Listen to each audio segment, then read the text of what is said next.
welcome to Preparing for the Unexpected. We are live from DRJ Fall in Phoenix at the JW Marriott Desert Ridge Resort and Spa. I keep wanting to say hotel. Don't forget the spa, Alex. Yeah, don't forget the spa. And of course, I'm with my good friend, colleague, and co-host today, James Green. James, welcome to the show. Thank you. Hi, everyone. Happy to be here. Alex, you and I have a lot to talk about. You've been, you like keeping me up at night with your mysterious bumps in the night. Very excited to be here. Thank you to the Voice America team. They've been working hard for hours now to get us on air. It's very exciting. We do want to start off, today being September 11th, we want to acknowledge that and take a moment, for the friends and family of people who lost loved ones today. And there's a lot of us out there, myself including.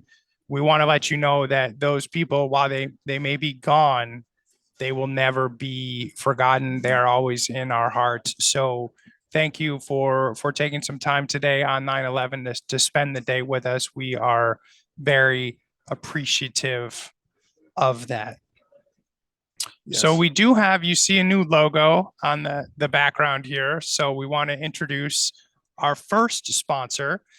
So this hour of the broadcast is sponsored by Speak and Spark, which we're going to talk about a little bit today. Speak and Spark is the Speaker Bureau marketplace connecting event leader with speakers, trainers, and consultants in the cybersecurity, business continuity, disaster recovery, emergency management, and resilience fields. That's a lot, Alex.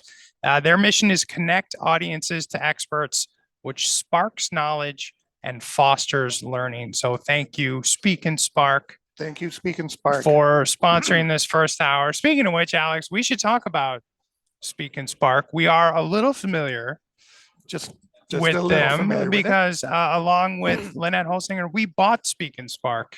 We are Speak and Spark. We are Speak and Spark. So let's talk about, we always love to talk about taking risks. We've got a few minutes before our first guest. So I'd love to hear before our guest why you took the risk of buying Speak and Spark. And then maybe after our first guest, I'll talk about why I think we took the risk to buy Speak and Spark. Well, I had a couple of reasons. One is I was looking for something different, but still in our industry. You can only do so many BIAs and tests, and BCPs before you get a little bored. So I was already looking for something different and thinking something different. Then when we saw the email, it kind of triggered, oh, there's a chance of doing something here. And then when you had the same thought and you and I had already been doing things together, I thought, well, there's a trusted source here that I could do something with. You had the same thought, though I don't know about the trust part, but hey, and so it kind of, what, if I take this risk, I'm taking this risk with someone who already understands risk and has a different skill set than I do already. And I thought, well, that's a good balance because James saw me freak out, before the live broadcast. Yeah, we'll talk about that later. And James has his skill set, and I thought I can really work with James and learn some new things from him. So I thought this is well worth the risk, and we both had lots of ideas as we went back and forth, and that's why I thought, no matter what, let's move forward with this. Let's do something. Yeah, I think it's kind of interesting that both Alex and I were actually members of Speak and Spark. You can sign up for free as a member, speakandspark.com. We are both speakers and members of Speak and Spark. So we'd gotten an email that the founder, Holly, who has been incredible to work with during this process, was looking for someone to maybe take Speak and Spark to the next level. I think I was watching a movie at the time and I texted you and I was like, hey, what do you think about we should, explore this opportunity? And here we are. I don't know if it's scarier to buy a company or to start a company. I've done both in the last 2 years. Maybe the lessons learned have been very different. But just like you, as anyone who watches our Thursday Thoughts knows me in general, I like to take risk. Speak and Spark, we felt fits phenomenally well with the other things that we do, like our broadcasts and our consulting, and your podcasts. And we really saw, the founder and owner had built this great company, and there's a lot of opportunities to grow it to the next level, which were her wishes as well. And we love that it is a speakers bureau for people in our profession. You and I are very passionate about this profession, our profession. We live it, we love it. We want to be able to give back to it as well. So we think there's a great synergy with Speak and Spark and the rest of what we do. And there's going to be a lot more to come. We've got a lot of plan. I've been looking at the roadmap we have for Speak and Spark for Q4 of 2023. And I guess we're not sleeping until New Year's. So that's going to be, we're very excited. We've had a tremendous reaction to the announcement and the press release, and had a lot of questions. Last night, I was here at the opening reception, which we'll get to after our guest. Heidi joins us in a few minutes.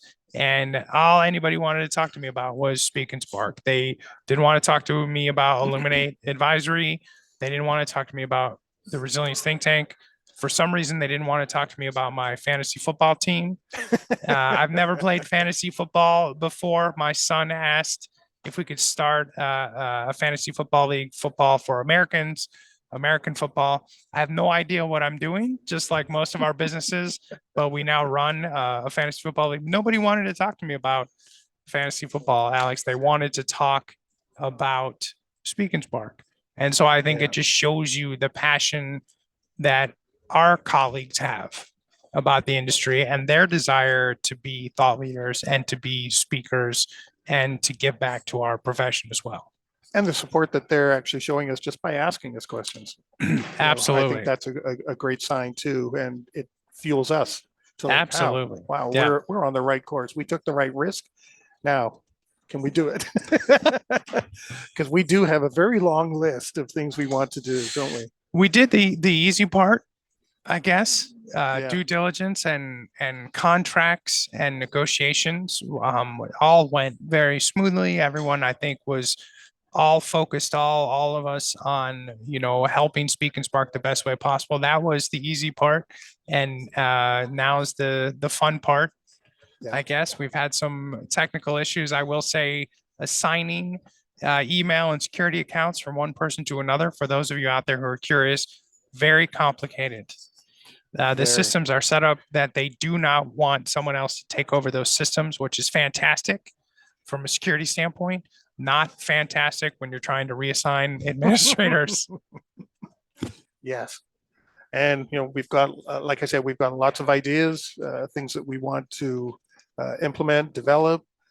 We've already got a couple of people that are going to be helping us out with that and taking a look and giving us some advice on what we can do and what we can't do potentially. So big shout out to Jerry. He'll never see this. So I can say Jerry. And we also want to mention Lynette too, as well, who's helped us out going through a lot of some of all these contracts that you mentioned as well. Yes, and keeping us both calm at times. Yes, absolutely. James better than I think. So Alex, we're here at DRJ Fall. So let's talk about DRJ Fall. We are here at the lovely, as you mentioned, the JW Marriott Desert Resort, Desert Ridge Resort and Spa. There's a lot of words in there. Yeah. This is you and I first met at this conference. We did. Many years ago. Was it 18 or 2019? It was pre-COVID, so it was a lifetime ago. Yeah. I don't remember, whatever it was, in the before days. That's true. And so here we are back. This is, as everyone knows, this is my favorite conference hotel.